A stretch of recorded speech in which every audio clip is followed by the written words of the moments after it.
নমস্কাৰ তোমালোকক এডুজনলৈ স্বাগতম জনাইছো। আজি আমি ত্ৰিভুজ পাঠটোৰ মৌলিক সমানুপাতিকতা উপপাদ্যটো বিষয়ে আলোচনা কৰিম। এইটো 10ৰ ত্ৰিভুজ লেসনটো এটা অতি গুৰুত্বপূৰ্ণ উপপাদ্য। মই অসমীয়া মাধ্যমৰ সমান্তৰালকৈ ইংৰাজী মাধ্যমতো উপপাদ্যটোৰ বিষয়ে আলোচনা কৰিম যাতে দুইটা মাধ্যমৰ ছাত্ৰ-ছাত্ৰীসকলে উপকৃত হয়। আৰু মই এই উপপাদ্যটো অতি সহজ ভাষাত প্ৰমাণ কৰি দিম তোমালোকক। আৰু পৰীক্ষাত প্ৰায় এই উপপাদ্যটো প্ৰমাণ কৰিবলৈ আহে আৰু ল'ৰা-ছোৱালীয়ে প্ৰায় প্ৰমাণতে ভুল কৰে। উপপাদ্যটোৰ ষ্টেটমেণ্টে কি কৈছে চোৱা, এইটো কি বুলি কয় মৌলিক সমানুপাতিকতা উপপাদ্য বা থেলছৰ উপপাদ্য। এটা ত্ৰিভুজৰ যিকোনো এডাল বাহু সমান্তৰালকৈ টনা ৰেখাডালে যদি ত্ৰিভুজটো আন দুটা বাহুক দুটা নিৰ্দিষ্ট বিন্দুত ছেদ কৰে তেনেহলে সেই দুটা বাহু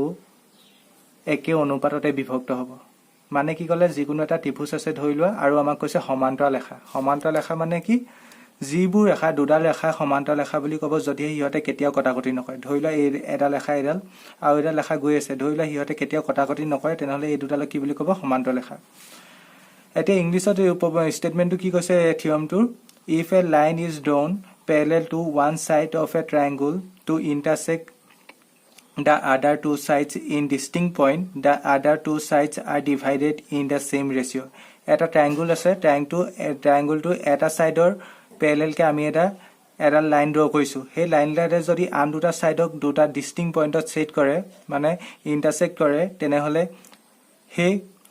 সাইড দুটা একেই ৰেচিঅ'ত মানে কি হ'ব, ডিভাইড হ'ব। মানে তোমালোকে ছবিটো আঁকি বুজালে বুজি পাবা। ধৰি লোৱা এটা ট্ৰাইংগুল আছে, মই এটা ট্ৰাইংগুল আঁকিছো। এইটো ধৰি লোৱা মই নাম দিছো এ বি চি, ঠিক আছে। এতিয়া মই ট্ৰাইংগুলটো তিনিটা সাইড আছে, এটা দুটা তিনিটা, মই ইয়াৰ যিকোনো এটা সাইডৰ প্যাৰেলেলকে এডাল লাইন টানিব লাগে। যিকোনো এটা সাইডৰ ধৰি লোৱা মই এইডাল বি চি সাইডডালৰ মানে বি চি বাহুডালৰ প্যাৰেলেলকে মই এডাল লাইন ড্ৰ কৰিম। সেই লাইনডাল ধৰি লোৱা মই প্যাৰেলেলকে এডাল লাইন ড্ৰ কৰিছো এইডাল,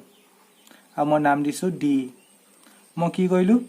বি চি লাইনৰ প্যাৰেলেলকে এইডাল লাইন ড্ৰ কৰিছো, মানে এই দুডাল লাইন কেতিয়াও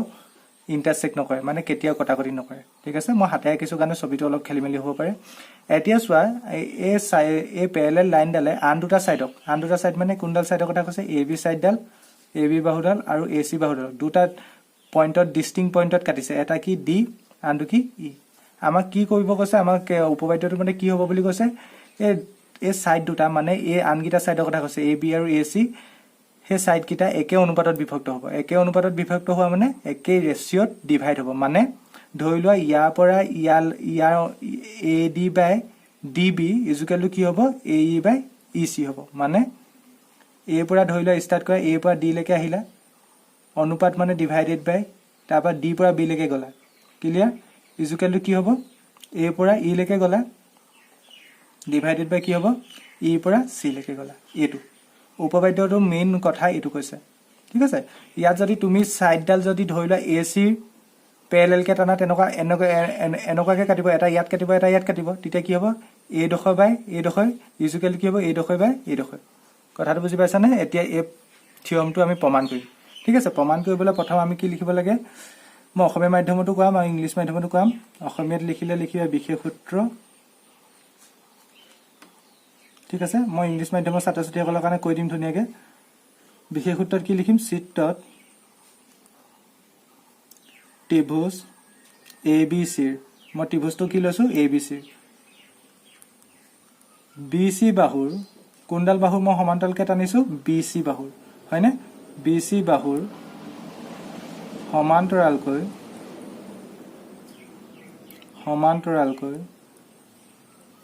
টনা এডাল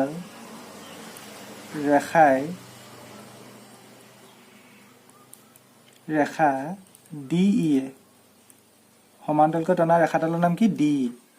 ই এ ত্ৰিভুজটোৰ আন দুটা বাহু এ বি, আন দুটা বাহু কি, এ বি আৰু এ চি ক্ৰমে ডি বিন্দুত কাটিলে আৰু কি বিন্দুত কাটিলে, ই বিন্দুত, ই বিন্দুত ডি আৰু ই বিন্দুত ছেট কৰিছে, ক্লিয়াৰ। সেট কৰিছে আমি এটো লিখিলো ছবিটোৰ মতে কি কৰিলো ঠিক আছে তাৰ পিছত কি লিখিম গতিকে প্ৰমাণ কৰিব লাগে কি প্ৰমাণ কৰিব লাগে একে অনুপাতত বিভক্ত হৈছে একে অনুপাতত মানে a পৰা d লৈকে যিমান দূৰত্ব ডিভাইডেড বাই d পৰা b লৈকে যিমান দূৰত্ব db মানে কি ad বাই db হেতু কাৰ লগত সমান হ'ব অনুপাতটো a পৰা e লৈকে যিমান দূৰত্ব ae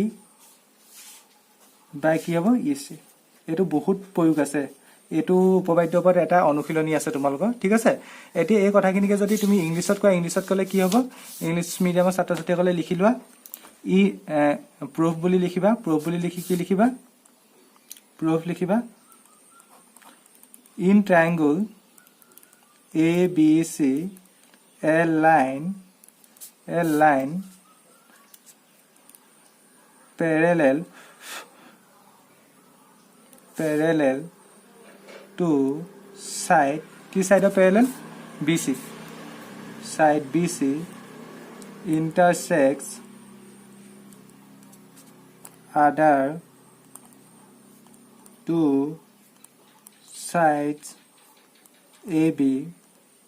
and AC at D and E respectively clear therefore we are to prove that আমি কি প্রমাণ কৰিব লাগে we are to prove that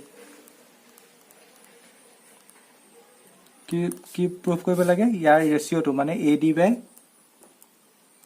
DB is equal to কি AE by AC clear এতিয়া আমি proof-টো কৰিম এতিয়া proof-টো কাগত এই থিওৰমটো proof-ত এটা বস্তু কৰিব লাগে বস্তুটো হৈছে এটা কনস্ট্ৰাকচন কৰিব লাগে সেই কনস্ট্ৰাকচনটো তোমালোকে মনত ৰাখিব লাগিব পৰীক্ষা তেতিয়া খেলিমেলি নালাগে কনস্ট্ৰাকচনটো কেনেকুৱা ধৰণৰ তুমি ডি পইণ্টৰ পৰা এডাল পাৰপেন্ডিকুলাৰ মানে লম্ব ড্ৰ কৰিব লাগিব কোন কোড AC বাহুত AC সাইডত এডাল লম্ব ৰাখিব লাগিব ডি পইণ্টৰ পৰা লম্ব মানে পাৰপেন্ডিকুলাৰ 90 ডিগ্ৰীকে ঠিক আছে আৰু ই পইণ্টৰ পৰা কোড AB পৰ এডাল লম্ব ৰাখিব লাগিব মানে পাৰপেন্ডিকুলাৰ এটো কনস্ট্ৰাক্ট কৰি লবা এটা হলে ক্লিয়াৰ মই কি কৰিলো ডি পইণ্টৰ পৰা এডাল পাৰপেন্ডিকুলাৰ কিলো কোড AC আৰু যেটো পইণ্ট আছে এই পইণ্টত দিছো মই নাম দিছো M দিছো ঠিক আছে আৰু ই পইণ্টৰ পৰা এডাল পাৰপেন্ডিকুলাৰ ৰাখিছো ই AB পইণ্টত কি পইণ্টত কাটছে বুলি ধৰিছো মই N পইণ্টত কাটছে এটা হলে ক্লিয়াৰ তাৰ পিছত মই কি কৰিম B আৰু E কানেক্ট কৰিম কি কৰিম B আৰু E কানেক্ট কৰিম B আৰু E জয়েন কৰিলো তাৰপা আৰু এটা জয়েন কৰিম D আৰু E জয়েন কৰিম কনস্ট্ৰাক্ট গিটা মনত ৰাখিবা তোমালোকে কি কৰিলো কনস্ট্ৰাক্টটো D পৰা এডাল পাৰপেন্ডিকুলাৰ ৰাখিছো AC ওপৰত আৰু E পৰা এডাল পাৰপেন্ডিকুলাৰ ৰাখিছো AB ওপৰত আৰু DC জয়েন কৰিছো BE জয়েন কৰিছো ক্লিয়াৰ এতিয়া সেই কনস্ট্ৰাক্টটোকে লিখিব লাগিব অঙ্কন আমি কি অঙ্কন কৰিলো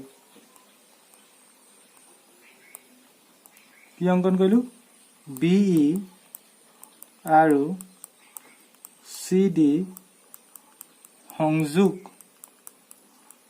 কৰা হল হয়নে আমি প্ৰথম কি কৰিলো BE আৰু CD সংযোগ কৰিলো আৰু DM লম্ব এটো লম্ব চিন জানা তোমালোকে AC DM কা ওপৰত লম্ব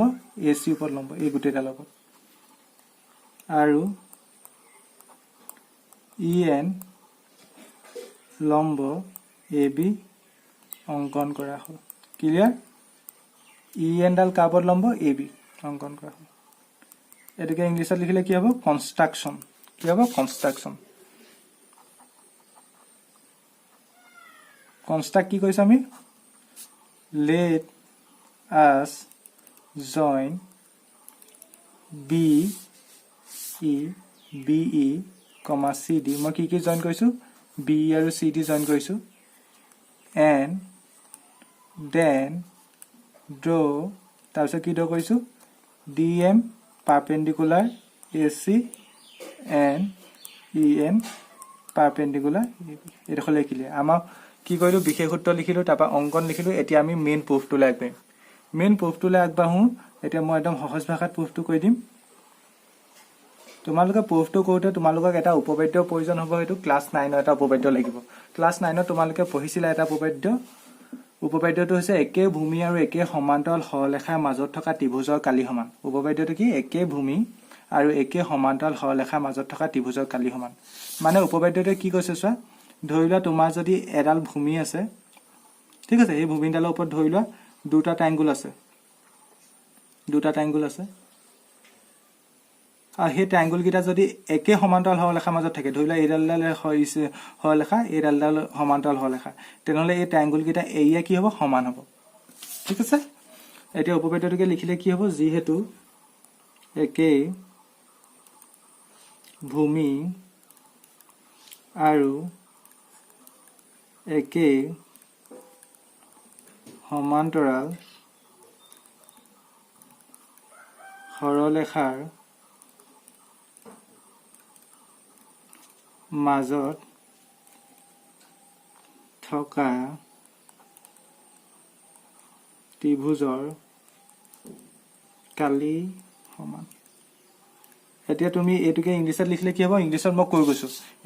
গৈছো কি হ'ব two triangles on the same base two triangles on the same base and between the same parallels are equal in area কি কলো মই two triangles on the same base and between the two parallels are equal in area এটা next চোৱা এতিয়া এই উপপাদ্যটোৰ মতে কি কৈছে একে ভূমি এই তুমি তলৰ ছবিটো তলৰ পাৰ্টটো চোৱা তলৰ পাৰ্টটো এই ডখৈত চোৱা এই ডখৈত ধৰিলা তুমি এই ডালক লোৱাচোন ভূমি হিচাপে লোৱা মানে বেছ হিচাপে লোৱা ডি মই কি কৈছো বেছ হিচাপে লৈছো আৰু আমাৰ সব কোৱেশ্যনটোত কৈছিলে বিসি বাহু সমান্তৰালকৈ টনা এটা ৰেখা ডি মানে ডিই আৰু বিসি এই ৰেখা দুডাল কি সমান্তৰাল তেনেহলে এইডাল সমান্তৰাল এইডালক মই কি বুলি লৈছো বেছ হিচাপে মানে ভূমি হিচাপে তেনেহলে তাৰ ওপৰত এইটো এটা ত্ৰিভুজ আছে মানে ত্ৰিভুজটোৰ নাম কি এইটো DBE বা BDE যেনেকৈ নামাকৰণ কৰা এইটো এটা ত্ৰিভুজ ক'ত আছে এই ত্ৰিভুজটো DE ভূমি আৰু DE সমান্তৰাল BC মাজত আৰু এটা ত্ৰিভুজ আছে কোনটো এইটো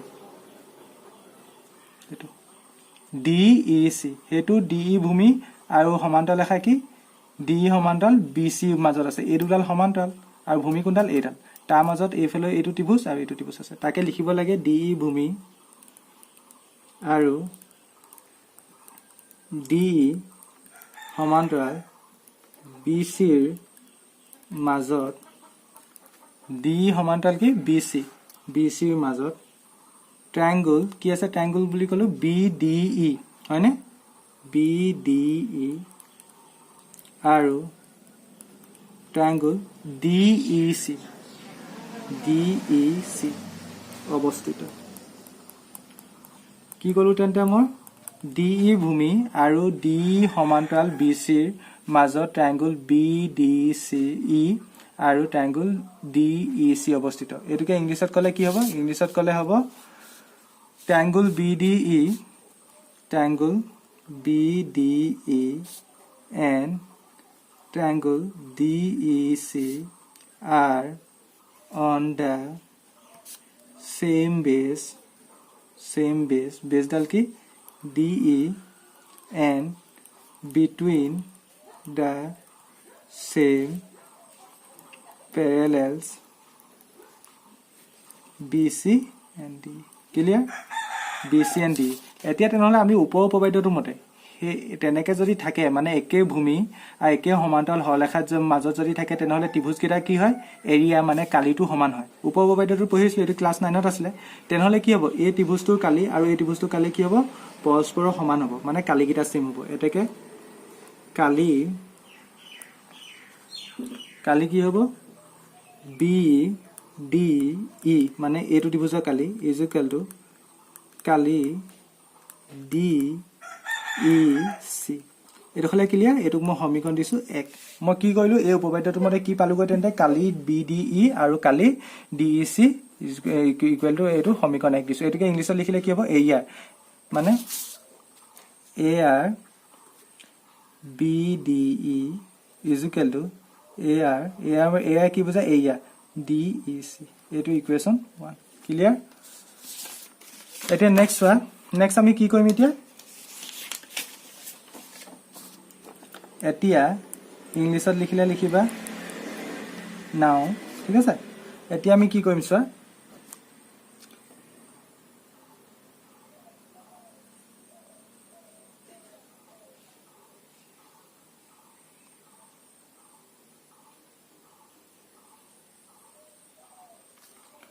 এতিয়া ত্ৰিভুজটো এই সাইড গিটাৰ এবাৰ তুমি এইফালৰ পৰা চাবা মানে এই এ বি বাহুক লৈ চাম এখিনি কথা আৰু এবাৰ এ সি বাহুক লৈ চাম এখিনি কথা কোনখিনি কথা চাম চোৱা তুমি এ বি বাহুক তুমি ভূমি হিচাপে ধৰা এ বি বাহুক মই লৈছো ভূমি হিচাপে এ বি হল ভূমি ঠিক আছে এ বিক যদি মই ভূমি হিচাপে লওঁ তাৰ ওপৰত দুটা ত্ৰিভুজ আছে এটা ত্ৰিভুজ কি এ ডি ই হয়নে এটা ত্ৰিভুজ কি এ ডি ই এটো এ বাহুডালৰ ওপৰত আছে আৰু এটা আনটো ত্ৰিভুজ কি বি ডি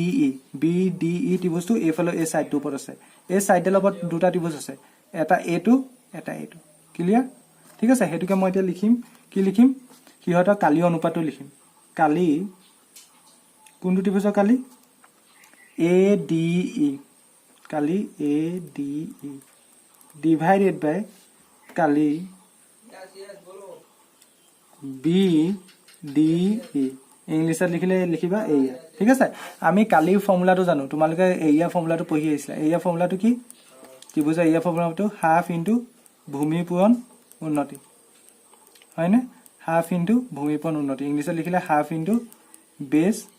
ইনটু হাইট এটো তোমালোকে পঢ়ি আহিছা কালি ফৰ্মুলাটো কি হাফ ইনটু ভূমি পূৰণ উন্নতি এটা সেই ফৰ্মুলাটো লগোৱা এডাল ডিভাইডেড চিন এতিয়া ওপৰটো চোৱা কালি এ ডি ত্ৰিভুজ কোনটো এ ডি ই মইটো লেটেৰা হৈ গ'ল একবাৰ তোমালোকে মানে লেটেৰা নকৰিবা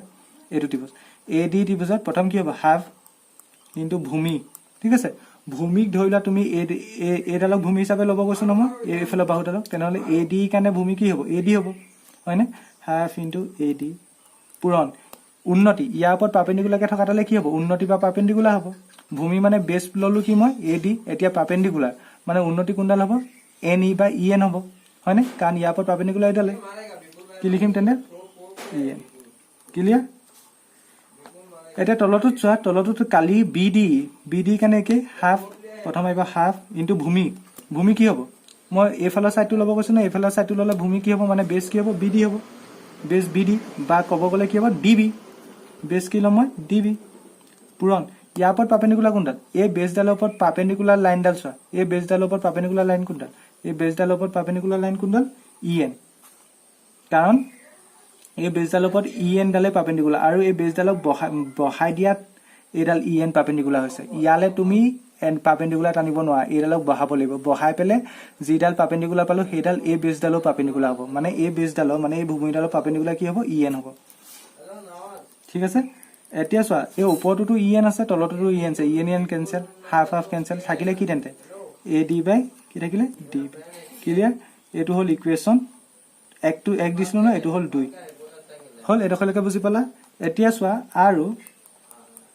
মই কি কৰিব কৈছিলো প্ৰথম এইফালৰ সাইডটো লৈ চাব কৈছিলো এবাৰ কোনটো সাইড লম এ সি ফালৰ সাইডটো লম এ সি ফালৰ সাইডটো চোৱা দুটা ত্ৰিভুজ আছে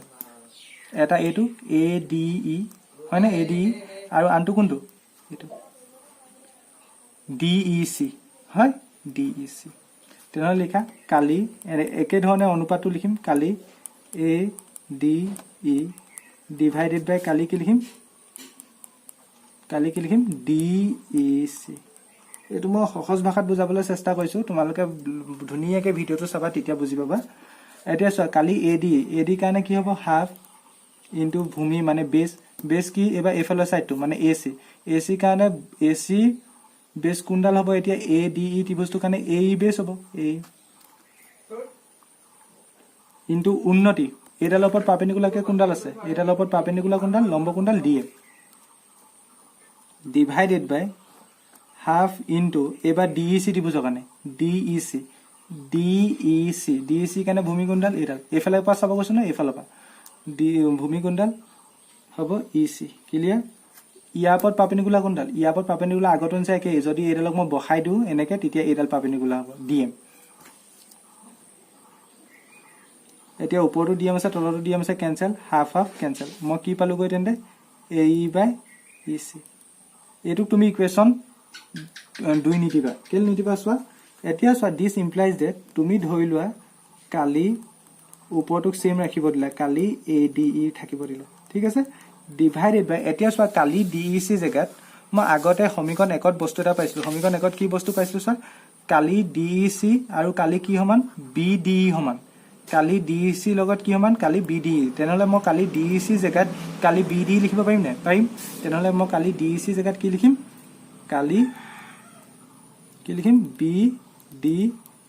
কেলে লিখিলো কাৰণ সমীকৰণ 1ত আমি দুটা সমান পাইছিলো কালি DEC ইকুৱেল কালি BDE তেনেহলে মই কালি DEC জেগাত কি লিখিলো কালি BDE ইকুৱেল এই বাকিখিনি সেম থাকিব বাকিখিনি এটো কেনসেল কৰি এটো কেনসেল কৰি মানে বাকি সেম থাকিব AE/AC এটো হ'ব ইকুৱেশ্যন কিমান 3 হ'ব এটো হ'ব ইকুৱেশ্যন 3 এটো ক'ত পালো এটো কোপা ইউজ কৰিলো এটো সমীকৰণ 1 পৰা ইউজ কৰিলো লিখিব লাগিব কি সমীকৰণ 1 পৰা ইংলিছত লিখিলে লিখিবা ফৰ্ম ইকুৱেশ্যন 1 এই দখলকে আশা কৰিছো বুজি পালা এতিয়া চোৱা এতিয়া লাষ্ট সমীকৰণ কিটা চোৱা এটা সমীকৰণ 2 আনটো হৈছে সমীকৰণ 3 এই সমীকৰণ 3 দুটা চোৱা প্ৰথম সমীকৰণ 2 টোত চোৱা সমীকৰণ 2 এটা সাইডে কি আছে কালি AD divided by Kali BD এই ইয়াতো চোৱা কালি একেটা সাইডে কি আছে কালি AD divided by Kali BD আনটো সাইডে কি আছে AD বাই DB আনটো সাইডে কি আছে AE বাই AC মানে সমীকৰণ দুটা এটা পক্ষ সমান সমান এটা পক্ষ সমান সমান হয়নে এফালে একে বস্তুখিনি আছে এফালে একে পক্ষ বস্তুখিনি আছে মানে ইকুৱেশ্যনটো এটা সাইডৰ বস্তুখিনি সমান সমান তেনেহলে আনটো সাইডৰ বস্তুখিনি কি হ'ব সমান হ'ব লাগিব হয়নে সমান হ'ব লাগিব কাৰণ এই দুটা সাইড যেহেতু সমান এইটা সাইড সমান হ'ব লাগিব তেন্তে মই কি লিখিম সমীকৰণ 2 আৰু 3 পৰা ইংলিছত লিখিলে হ'ব ফৰ্ম ইকুৱেশ্যন 2 and 3 মই কি পাম এইখিনি লগত এইখিনি সমান তেনেহলে এইখিনি লগত obviously এইখিনি সমান হ'ব লাগিব মানে AD by DB is equal to AE by AC clear এটোৱে আমাক প্ৰমাণ কৰিব কৈছিল এটো হয় না সব প্ৰমাণ কৰো AD by DB AE by AC হয় প্ৰমাণ কৰা হ'ল hence proof আশা কৰিছো তোমালোকে ভিডিওটো বুজি পালা যদি হে অকমান খুকুজা লাগিছে তোমালোকে ভিডিওটো আকৌবা চোৱা আৰু ভালকে বুজিবলৈ চেষ্টা কৰা ধুনীয়াকৈ বুজিব পাৰা নহলে যদি আৰু কিবা ডাউট থাকে তোমালোকে কমেন্টত সুধিব পাৰিবা তদুপৰি ভিডিওটো যদি ভাল পালা তেনেহলে চেনেলটো সাবস্ক্ৰাইব কৰিবা ভিডিওটো লাইক কৰিবা আৰু তোমালোকৰ বন্ধুবৰ্গৰ লগত শ্বেয়াৰ কৰিবা ধন্যবাদ